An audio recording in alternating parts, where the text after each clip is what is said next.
कड़छी को इंग्लिश में लैडल कहा जाता है। जी हाँ, कड़छी को इंग्लिश में लैडल कहोगे। और चिमटे को क्या कहोगे? चिमटे को इंग्लिश में टोंग्स कहते हैं। TONGS, tongs. पहले लोहे के ज़्यादा आते थे, आज स्टील के ज़्यादा आते हैं, टोंग्स।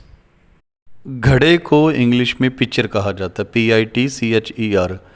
घड़े को इंग्लिश में पिचर कहेंगे, जो गर्मियों में बहुत इस्तेमाल किया जाता है।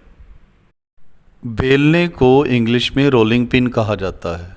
रोलिंग पिन, बेलना जिससे रोटियां बेली जाती हैं, इसको इंग्लिश में रोलिंग पिन कहते हैं। और चकले को क्या कहोगे? Pastry board. चकले को इंग्लिश में पेस्ट्री बोर्ड कहा जाता है। छिलने वाला की इंग्लिश पीलर होती है। A peeler is a tool used for peeling fruits and vegetables.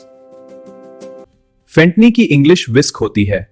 अब विस्क शब्द को देखिए, यह रहा असली वायर विस्क।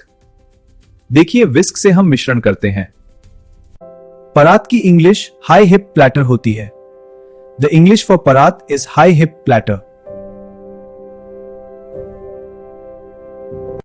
कद्दूकस की इंग्लिश ग्रेटर होती है। ग्रेटर।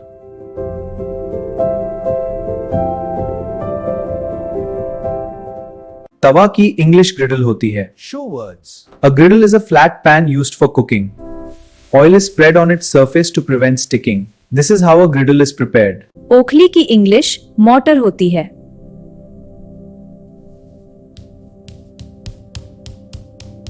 छलनी चलनी या छन्ना को इंग्लिश में सीव और स्ट्रेनर कहा जाता है।